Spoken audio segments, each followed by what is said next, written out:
I'm having a cup of coffee. I'm sitting here thinking about this, and then now we have some information.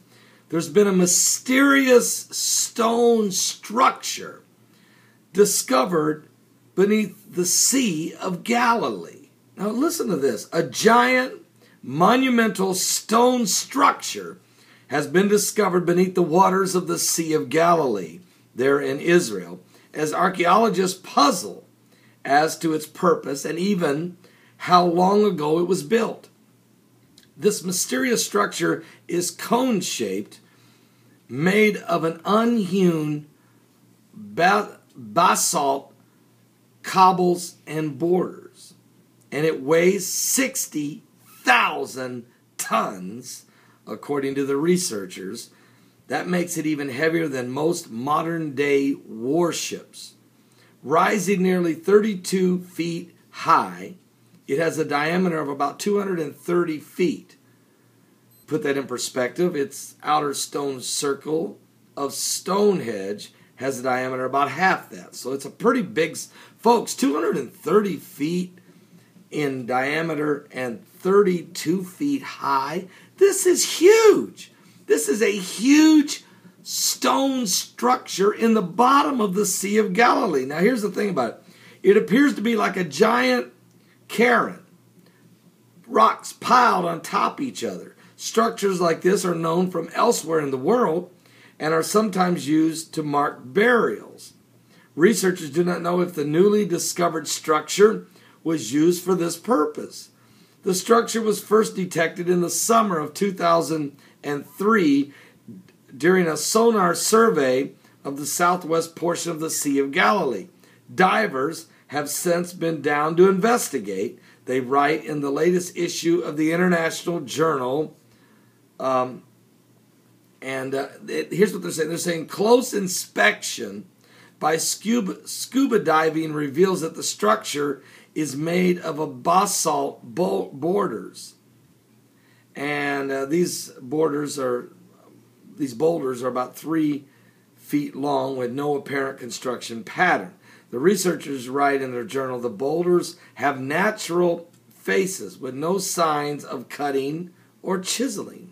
So it's almost, it's almost like an altar, like a huge mammoth altar under the Sea of Galilee. Now they don't say altar here in this article on livescience.com, nor does it say that here in yahoo.com and other writings. They say it's similar to maybe some type of a pyramid type, not a pyramid, but a burial type structure. But it's huge. It's at the bottom of the Sea of Galilee. And to me, what came to me was, it was like a gigantic altar. Like the altar of God under the Sea of Galilee. I'm not saying that it is. I'm not prophesying at all that it is, or giving you any biblical scriptures or information that may relate to it at this moment. But I am very curious about it because its proximity to Jerusalem and the fact that it is in the bottom of the Sea of Galilee, there in the Holy Lands. It definitely has a significant reasoning for its location. I'm going to be in Israel in May of this year, next month of 2013, and I'm going to ask around. I'm going to do some digging myself. What? No, I'm going to do some inquisitive questioning and interviewing to see if I can find out some more information that may be known, some legends from some of the Jewish rabbis, maybe some clearer understanding of what could be the biblical implications to this structure. But who knows? God is setting things in motion. Now we know that there was a hewn stone that became the head of the corner.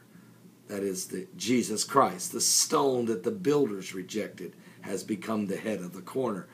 That isn't part of what this is. But what this is something significant.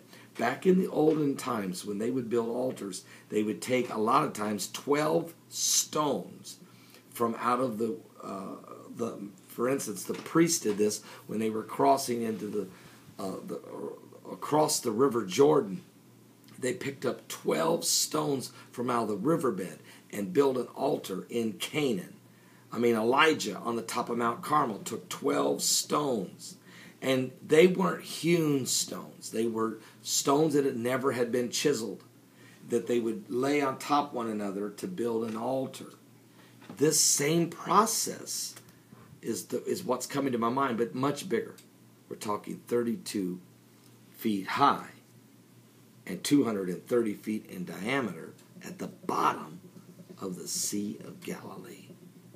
There's a lot of different things being revealed in these last days. One thing for sure is being revealed, that time is running out. Jesus was asked about the signs of his coming in the end of the world. He told us that there would be false Christ and false prophets shall rise, and they shall deceive many. And there shall be wars and rumors of wars. He said, let not your heart be troubled. For nation shall rise against nation, and kingdoms against kingdoms, and there will be famines and pestilence, earthquakes, divers places, and all of these the beginning of sorrows. He shares with us these signs of his coming in Matthew 24 and in Mark 13 and in Luke 21. Also, the Apostle Paul writes about the Antichrist, the son of perdition, when the wicked is revealed. It's in 2 Thessalonians chapter 5. Also, you can read throughout the entire book of Revelation, or go back and read the entire book of Daniel. Understand that God, the mysteries of the end times are being revealed in these last days. Are you saved? I'm going to ask you to give your life to Jesus Christ. Don't miss my show today from 12 noon to 3 p.m. Eastern Standard Time at my website, www.paulbegleyprophecy.com. That's www.paulbegleyprophecy.com. Or the first 2 hours is live on Blog Talk Radio. I'll put it in the link below. Don't miss it. In Jesus' name.